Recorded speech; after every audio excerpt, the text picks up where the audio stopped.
Hello, welcome to 8.9 News. I'm Finlo Costain. Today's headlines: a new book provides a devastating critique of George Monbiot's Regenesis. The Ecosystems Knowledge Network shows that farmers need evidence that nature finance can genuinely reward them. And research shows that adaptive multi-paddock grazing improves a broad range of soil outcomes. Chris Smaje's new book, Saying No to a Farm-Free Future, will be released on the 29th of June.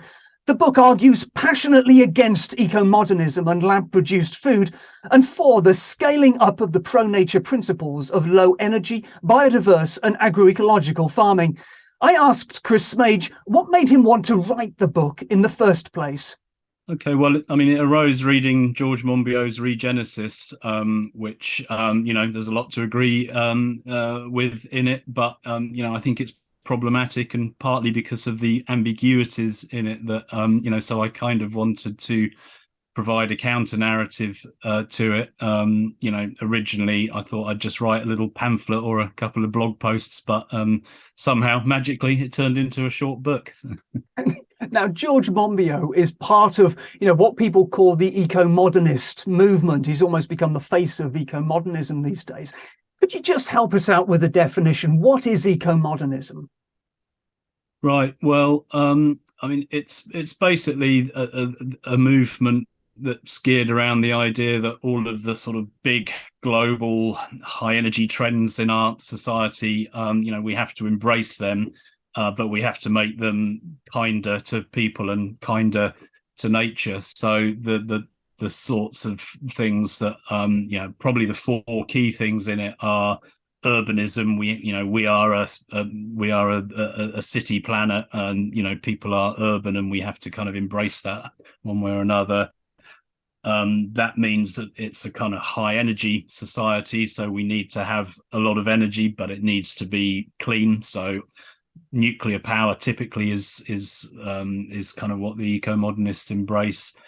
In terms of food, it tends to be biotech focused, originally GMOs, but obviously the so-called precision fermentation is sort of now the talk of the town.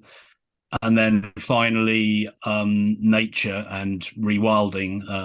There's a sort of idea that we can concentrate food production and therefore leave more land to nature. So that's it in a nutshell, and kind of where Regenesis is coming from.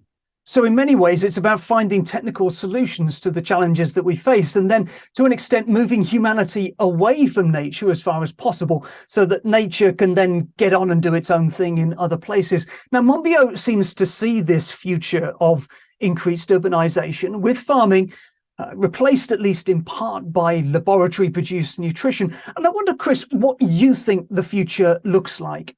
Well, I think a lot does depend on your view of energy futures, and my view is that we're not going to be able to decarbonize the energy system at sort of existing levels and costs and versatility of the energy that we've become used to with fossil fuels. So that, I think, points inherently to localism. It points to lower energy, more job-rich forms of agriculture, sort of more people in the countryside, more cycling of nutrients and wastes, and less urbanism, because cities basically are massive energy sinks.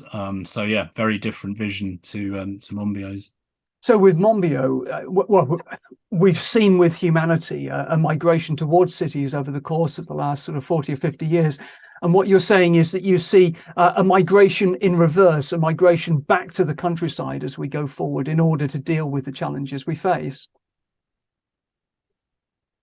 Well, that's right. I mean, I think it's going to happen. The energy dynamics drive it. It's going to happen one way or another. It can happen in some pretty grim ways. So the challenge is to make it, is to plan ahead and make it happen as congenially as possible. But and I think it's worth remembering. People often talk about urbanization as if people wanted to urbanize. There's an enormous sort of history of enclosure and farming engrossment and sort of colonial land grabbing behind urbanization that it's not a particularly rosy story. So the challenge is to make ruralization a nicer story than urbanization has been. Now, your book is clearly a very gentle and persuasive polemic against what George Monbiot is saying. But of course, debate and disagreement are important. It's how humanity makes progress. But I wonder whether you feel that the scale of Monbiot's platform is dangerous when alternative and frankly more inclusive perspectives can often struggle to be heard. Yeah, I think potentially. I mean, I think there's a kind of narrowness in the mainstream narratives, the kind of eco-modernists. That was one reason I wanted to write the book. The eco-modernists rule the roost. There's this idea that there is no alternative, and obviously, George historically, has been a sort of radical green voice, putting a different perspective. So, it's particularly worrying to me that he's now sort of moved into this kind of techno-fix camp. So yeah, this is a time when we need radically different visions, or at least a debate with radically different voices feeding into it, and there's not a lot of that kind of in the in the kind of wider media narrative. So yeah, that is a concern. That was Chris Smaje, author of Saying No to a Farm-Free Future. More about this and our other headline news on our website, 8.9.com. That's all for now. We're back on Wednesday.